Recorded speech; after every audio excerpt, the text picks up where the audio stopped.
Whoa! The new Necron Chronomancer. It's time to unbox, build and review this model. I'm going to have a chat about the two weapon options that come in this kit. And it's coming right up. Necrons! Nick speaking, and welcome to this video. Right, today we're going to unbox the brand new Chronomancer Necron Cryptek, although it's not that brand new because you could previously buy it in the Kill Team set. However, I didn't buy that, so for me, this is brand new. So let's get the box open. Right, it's not actually a box, it's a blister pack for this one, and instantly you can see it's two sprues, £23.50. The previous model which I unboxed, the limited edition or anniversary edition Cryptek, was only one sprue, £21, so arguably this is good value for money. Okay, let's have a look inside. I've got my Citadel knife and we are going to just cut it very cautiously so we don't damage anything at the bottom of the plastic box. Very interested to have a look at this one and get it all built. It looks a very cool mini, and if we can hopefully get this open, we can have a look. Ugh. Okay, we are open, and like I said, we have two sprues. So let's have a close look at these two sprues. So we have some nice large pieces which don't look too fiddly, but we will find out when we actually build them. And we've got the front and the back of the torso and tentacles. We will have what looks like the front tabard and sort of headdress section. And yes, two weapons. We have this one here, which I think is the Eon Staff, and then this one is the Entropic Lance. Also, we actually have three heads, which is pretty cool to see.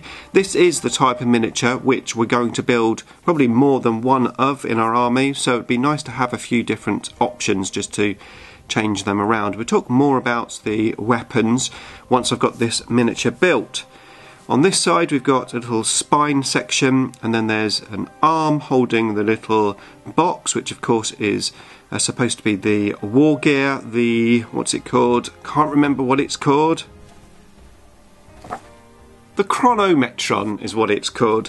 So yeah, this is the Chronometron, and I believe there's two different variants of this. One with an orb, one with a square, which is quite interesting because over here, of course, this staff has an orb. This one, surprisingly, doesn't have a square. It's got this squiggle design, which you can also see on the Catan of the Void Dragon, which is actually the head I went for. So yeah, it's interesting to see that design, the swirly design.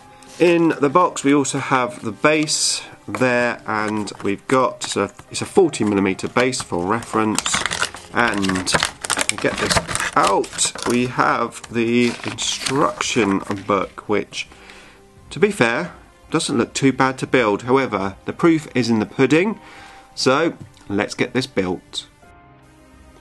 Okay, so it's about an hour later and I have him built. Sort of. Let me explain. So this is how far I've got. Basically, I haven't glued much together, and the reason for that is for painting purposes. So the body itself, when you push this together, it's going to be quite difficult to actually get in up behind these tentacles, especially if you actually glued this to the base. So I've left this open so that I can obviously paint it and then glue it together, which of course means I can't glue this top section on. And also the head. The head, I've cleaned up all three. I haven't really decided which one to go for, but I'll just probably randomly pick the one for this miniature. And of course I've got another one of these which I'm going to build, and I'll pick the opposite head basically. So three head options. The main difference is the length of the chin, really, more than anything. And then of course we have the two staffs, which I have glued together, the ball on the top of this one, and I've glued the two arms together as well, which are obviously holding the war gear. So just two different options.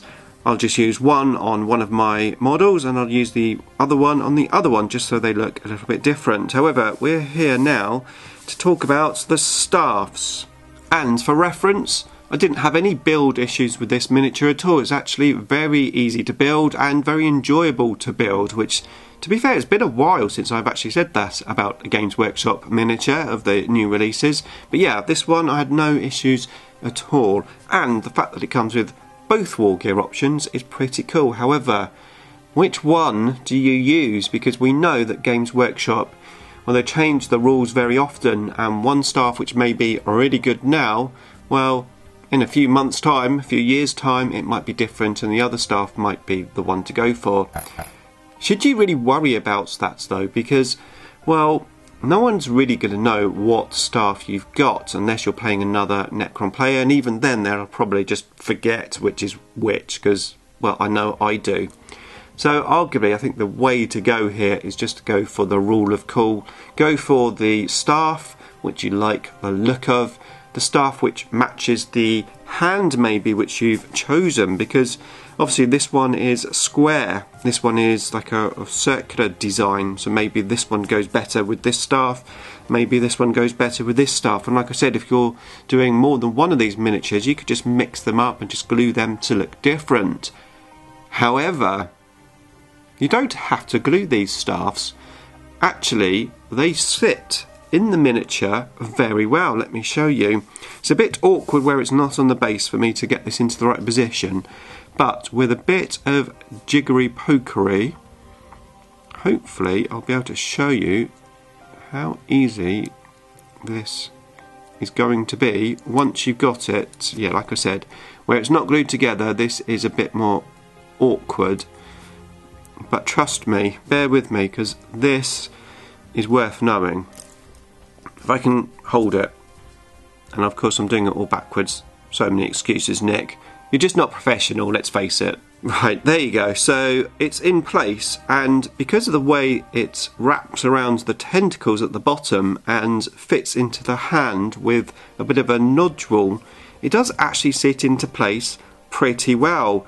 You wouldn't necessarily have to glue it. You could just, as long assuming the model's glued together, of course that won't happen, but you can just take it out of position and then get the other staff and pop it back into position. And this all done with no magnets. There you go. Very easy to do when it's all glued together on the base, and definitely an option, especially if you're finicky about WYSIWYG. So yeah, you don't have to glue this, you can just change it. I mean, you could put a little magnet maybe in the wrist section if you really wanted to. There's not that much room, but you don't have to do that anyway. I haven't decided if I'm going to leave mine loose or if I'm just going to glue them for basically which ones I like. One of each probably, because I'm going to have two Chronomancers. I'd love to know what you think. Will you be using the staff just because it looks cool? Will you be using it because it matches the war gear that you're currently using? Or will you do what I just described there and not glue it at all? Let me know in the comments box below. And if you want to see some of my other very professional unboxing videos of all the new Necron miniatures, then check out that playlist just there.